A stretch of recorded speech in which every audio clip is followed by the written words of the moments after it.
इस वक्त बड़ी खबर आ रही है, H3N2 से देश में अब तक 2 मौत हो गई। सूत्रों के हवाले से खबर आ रही है, जो इन्फ्लुएंजा वायरस है H3N2, इससे 2 मौत की खबर है। एक मौत हरियाणा में बताया जा रहा हुई है, दूसरी मौत कर्नाटक में हुई है। देश में H3N2 के इस वक्त 90 मामले हैं, स्वास्थ्य मंत्रालय के सूत्रों के हवाले से ये खबर है। और साथ ही आपको बता दें, H1N1 के 8 मामले स्वास्थ्य मंत्रालय के सूत्रों के मुताबिक। भारत में अभी H1N1 और साथ ही H3N2 इन्फ्लुएंजा वायरस वो देखने को मिल रहा है। बहुत सी लोग इसकी चपेट में आ रहे हैं।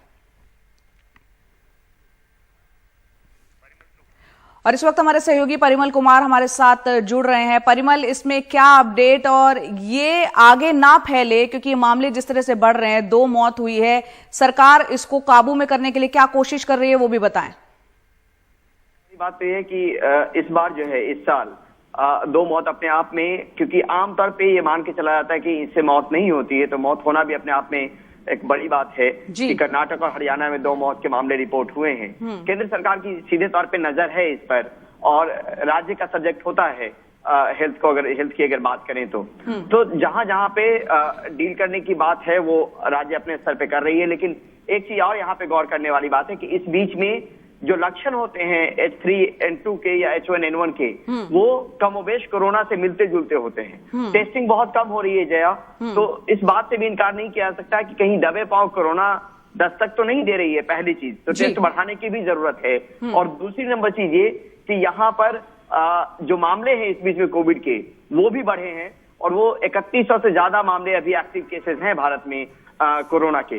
तो ये इस पर भी गौर करने वाली बात है। इसके जरिए कहीं ऐसा तो नहीं कि लोग की टेस्टिंग नहीं हो रही है और लोग कोरोना से भी संक्रमित हो रहे हों, तो उस बात से भी इनकार नहीं किया जा सकता है। लेकिन हाँ, इस बात की पुष्टि जरूर हुई है स्वास्थ्य मंत्रालय के सूत्रों से कि एक हरियाणा और एक कर्नाटक में H3N2 से इस साल मौत रिपोर्ट हो चुकी है। जी, 2 मौत हुई हैं यहाँ पर। परिमल, आप ये भी बताएं कि ये जो इन्फ्लुएंजा है, दोनों की अगर बात करें तो वो कितना खतरनाक है, क्योंकि अगर मौत हो जा रही है तो जाहिर सी बात है इसको गंभीरता से लेने की जरूरत है। और उसको कैसे पहचाने, क्या कुछ लक्षण होते हैं, क्या एहतियात एक आम इंसान बरत सकता है? देखिए, आमतौर पे डॉक्टर कहते हैं कि जो जिनकी इम्यूनिटी कॉम्प्रोमाइज होती है, जिनको पहले से कोई बीमारी है और गंभीर बीमारी जिसको कहते हैं क्रॉनिक डिजीज हो, जिनकी इम्यूनिटी कॉम्प्रोमाइज होती है, तो उनमें ये मौत देखी जा सकती है। उनके लिए भयंकर हो सकता है, घातक हो सकता है, और ऐसे मरीजों की तादाद 10 से 15% होती है। लेकिन बाकी जो केसेस रिपोर्ट हो रहे हैं वो माइल्ड केसेस होते हैं, जिसमें आपको 3 दिनों तक हाई ग्रेड फीवर हो सकता है, आपको सर्दी हो सकती है, जो खांसी हो सकती है वो 3 हफ्ते तक खांसी रह सकती है, साथ में कमजोरी की बात भी आती है, उल्टी होने की बात भी आती है। तो ये तमाम जो है वो लक्षण है, लक्षण को पहचानना बहुत जरूरी है। इसको लेकर हमने कल भी रिपोर्ट किया था, डॉक्टरों से बात की थी और कुछ पेशेंट से भी बात हुई थी। तो जो लोग एहतियातन पहले समय पे हॉस्पिटल में दर्ज आते हैं, ये आंकड़े आपको कम दिख रहे होंगे जया, जो 90 और 8 मामले हैं वो कम जरूर दिख रहे होंगे, क्योंकि उस तरीके से लोग टेस्ट नहीं करवाते हैं। और टेस्ट नहीं करवाते हैं तो जो सरकारी मैकेनिज्म है, जो सरकारी लेबोरेटरी है, उन्हीं के जरिए ये आंकड़े मिले हैं सरकार को, और उसके आधार पर ये बताया गया कि इसके इतने मामले हैं, 90 मामले H3N2 के और H1N1 के 8 मामले।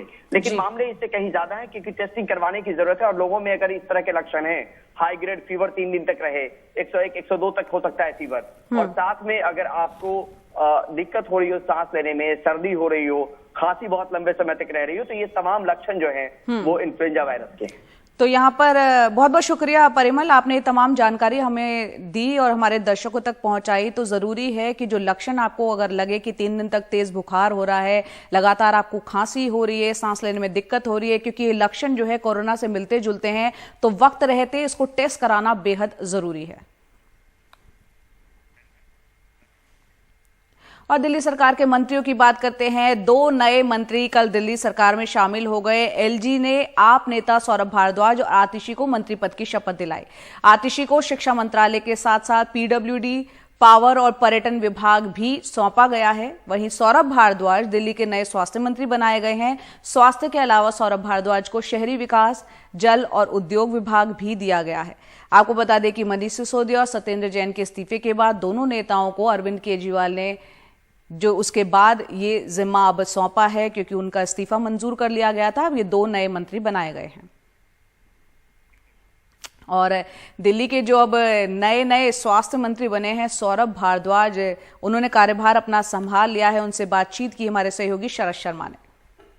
दिल्ली को अब नए स्वास्थ्य मंत्री मिले हैं। सौरभ भारद्वाज अब नए स्वास्थ्य मंत्री दिल्ली के बन गए हैं। इन्होंने कार्यभार संभाल लिया है। सौरभ जी, आपको बहुत बहुत बधाई।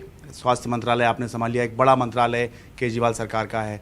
किस तरह से आप उम्मीद कर रहे हैं कि इस बार 2013-14 में आप मंत्री रहे थे, उसके बाद अब एक लंबा अरसा निकल जाने के बाद में अब फिर से आप जो है ये पद संभाल रहे हैं और बहुत मुश्किल वक्त में संभाल रहे हैं? मुश्किल वक्त है और पूरी पार्टी के लिए और पूरी दिल्ली सरकार के लिए मुश्किल वक्त है। केंद्र सरकार अपनी पूरी ताकत से आम आदमी पार्टी और दिल्ली सरकार को कुचलने की कोशिश कर रही है, मगर लोगों का साथ हमारे साथ है। लोग हमारे साथ हैं और भगवान का आशीर्वाद हमारे साथ है। और मुझे लगता है कि जब हम अच्छा काम करना चाहेंगे तो बहुत सारी ताकतें रोकने की कोशिश करेंगे, बट अंत में जो है अच्छे काम होंगे। आप दिल्ली के स्वास्थ्य मंत्री बने हैं, पार्टी और सरकार दोनों का ही स्वास्थ्य इस समय खराब है। किस तरह से हालात को बेहतर बनाने की कोशिश करेंगे? देखिए, स्वास्थ्य सेवाओं में हर वो आदमी आता है जो दुखी होता है, और वैसे ही वो कष्ट में होता है। तो सरकार का काम ये होता है कि कम से कम उसके कष्ट जो हैं बढ़े ना। तो कोशिश ये करेंगे जो आदमी हमारी स्वास्थ्य सेवाओं का लाभ लेने आए, चाहे मोहल्ला क्लिनिक में आए, चाहे हमारे सरकारी अस्पताल में आए, उसको अच्छा महसूस हो वहाँ पे, उसका दुख जो है कम से कम हो वहाँ पे, ये कोशिश रहेगी। और सरकार की सेहत भी सुधरेगी। हमने जब पूरी दिल्ली की सेहत सुधारी है तो अपनी सरकार की सेहत भी सुधारेंगे। सीधे ही पूछ लेता हूँ मैं, मनीष जी की आज जमानत याचिका लगी हुई थी, आज जमानत पे सुनवाई होनी थी, उससे पहले ही अब ईडी ने उनको गिरफ्तार कर लिया है। तो अब लड़ाई जो है आपकी दोहरी हो गई और बड़ी हो गई है। पहले आपको सीबीआई से जमानत लेनी थी सीबीआई केस में, अब जो है पहले ईडी अपनी कस्टडी पूरी करेगी, उसके बाद ईडी वाले केस में जमानत की बात आएगी। और ईडी ने जो है अभी तक सत्येंद्र जैन को जमानत नहीं दी है, तो मनीष सिसोदिया को तो क्या जमानत मिलेगी आसानी से? देखिए, इससे ये बात समझ में आने लगी है कि केंद्र सरकार का इस पूरे मामले में भ्रष्टाचार से कोई लेना देना नहीं है। क्योंकि अगर भ्रष्टाचार हुआ होता तो आज इनके पास कोई सबूत होते, कोई डॉक्यूमेंट्री एविडेंस होता जिसके बेसिस पे सीबीआई इनको कन्विक्ट करती। मगर सीबीआई कोर्ट में आज आप देखेंगे कि सीबीआई के पास कोई इनके खिलाफ सबूत नहीं होगा, और सीबीआई के कोर्ट में आज इनको जमानत मिलनी थी। तो बेसिकली तो एक पॉलिटिकल स्ट्रैटेजी है कि आप अपने पॉलिटिकल दुश्मन को किस तरीके से जेल में रखें, सिर्फ ये है। तो इसलिए आज ईडी को ले आए। अब ईडी क्या है? ईडी जो है पीएमएलए पे काम करती है, prevention of money laundering activities. ये कानून लाया गया था बड़े बड़े टेररिस्ट नेटवर्क्स को रोकने के लिए। लश्कर तैयबा हो गया, जैश ए मोहम्मद हो गया, इनकी जो टेररिस्ट फंडिंग आती थी मनी लॉन्ड्रिंग के माध्यम से, उनको रोकने के लिए ये एक्ट बनाया गया था कि साहब पहले इस टेररिस्ट को अंदर करो, फिर ये टेररिस्ट साबित करेगा कि मैं बेकसूर हूं, ताकि कोई पॉलिटिकल एसेसिनेशन ना हो जाए, कहीं पे series of bomb blast Bombay की तरह ना हो जाए, इसलिए बनाया गया था। अब कानून जो है ये अप्लाई करते हैं सत्येंद्र जैन के ऊपर, मनीष सिसोदिया के ऊपर, ताकि जो है इनको लंबे समय तक जो है इन कानूनों का फायदा उठा के जेल में रखा जाए।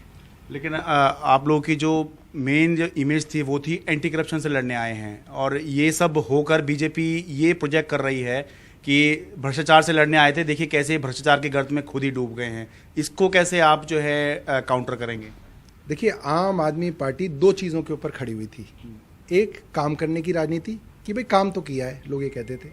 दूसरा, लोग कहते थे ये लोग ईमानदार हैं। भारतीय जनता पार्टी दोनों ही पहलुओं के ऊपर जो है अटैक कर रही है। क्या कर रही है? किसी तरीके से जो है काम को रोकने की कोशिश कर रही है। मोहल्ला क्लिनिक का काम हो, डॉक्टरों की तनख्वाह रोक दो। सरकारी अस्पताल हो, इनकी ओपीडी के काउंटर रोक दो। इनके नए अस्पताल बन रहे हैं, वो काम किसी तरह से रुकवा दो। तो काम रोकने की कोशिश लगातार चल रही है केंद्र सरकार द्वारा। दूसरा, किसी तरीके से इनके ऊपर ये बात चिपकाने की कोशिश करो कि ये भ्रष्टाचारी हैं। मगर मनीष सिसोदिया जी जैसे आदमी को आप दिन में 100 बार कहिए कि ये भ्रष्टाचारी है, कोई मानने के लिए तैयार ही नहीं है।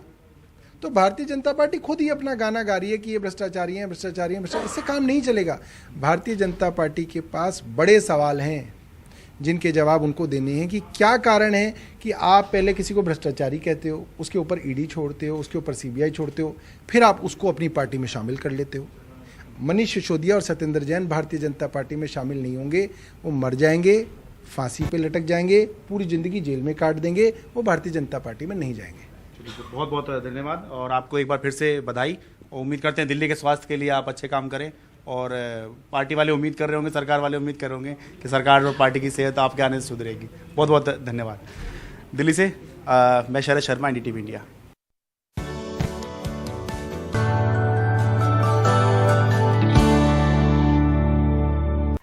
और यहाँ पर हम बात कर रहे हैं किस तरह से उपराष्ट्रपति धनखड़ ने यहाँ पर जो बयान दिया है वो सवाल उठाया है। राहुल गांधी ने जो विदेश में बयान दिया है, उन्होंने कहा है कि जिस तरह के बयान बाहर विदेश में राहुल गांधी दे रहे हैं उस पर एक तरह से आपत्ति यहाँ पर उपराष्ट्रपति ने जताई है। उस पर राहुल गांधी ने भी जो बयान दिया है वो भी हम आपको सुनाते हैं। I will be so privileged. How can I sanctify a statement that mics in Indian Parliament are put off? How dare anyone pick up courage to say so? Has there been ever illustration? Yes, we did have a dark chapter of our political history. Proclamation of emergency. The darkest period which any democracy can suffer. The Indian democratic polity has now matured. There can be no repeat of that. Anyone who says so inside the country or outside, that in the Indian Parliament mics are put off, is an affront to the nation. Successful they've been at capturing the different institutions of our country. The press, the judiciary, parliament, election commission, all the institutions are under pressure, under threat and controlled in one way or the other. So the conversation, the voice that was free flowing, the debates, those have all stopped. Some of the biggest decisions taken, demonetization, which is demonetization of the Indian currency. We were not allowed to debate in Parliament. Right? The farmers' bills, where large numbers of farmers were out in the street, we were not allowed a conversation in Parliament. The GST, we were not allowed. When Chinese troops entered our territory, we were not allowed to have a conversation in Parliament. तो यहाँ पर पूरा मामला एक बार फिर हम आपको बता रहे थे। राहुल गांधी के माइक बंद करने वाले बयान पर उपराष्ट्रपति जगदीप धनखड़ ने तीखी टिप्पणी की थी। उन्होंने कहा कि विदेशी धरती पर यह मिथ्या प्रचार है और देश का ये अपमान है। हालांकि इस दौरान उन्होंने राहुल गांधी का नाम नहीं लिया। धनखड़ ने यह भी कहा कि एक सांसद द्वारा भारतीय लोकतंत्र और संवैधानिक इकाइयों की छवि धूमिल किए जाने को स्वीकार नहीं किया जा सकता। और यहाँ पर आपने राहुल गांधी को भी सुना, वो लगातार किस तरह से विपक्षी सांसदों को निशाने पर लिया जा रहा है, पार्टियों को निशाने पर लिया जा रहा है, केंद्रीय एजेंसियों का बेजा इस्तेमाल हो रहा है, ये बात वो कर रहे थे। आगे बढ़ते हैं, बात करते हैं कोच्चि की, जहां केरल में इस वक्त कोच्चि शहर में इन दिनों लॉकडाउन जैसे हालात यहां पर बने हुए हैं। बहुत कम लोग हैं इस वक्त जो सड़कों पर बाहर निकल रहे हैं। जो बाहर नजर आ रहे हैं उनके चेहरे मास्क से ढके हुए हैं। बच्चों और बूढ़ों को घर में पूरी तरह से एक तरह से कैद कर दिया गया है। ये सब कोरोना वायरस को लेकर नहीं, बल्कि यहाँ के एक डंपिंग यार्ड में आग लगने की वजह से है। ब्रह्मपुरम इलाके में एक डंपिंग यार्ड में एक हफ्ते पहले आग लगी थी। जहरीला धुआं पूरे इलाके में फैल गया था।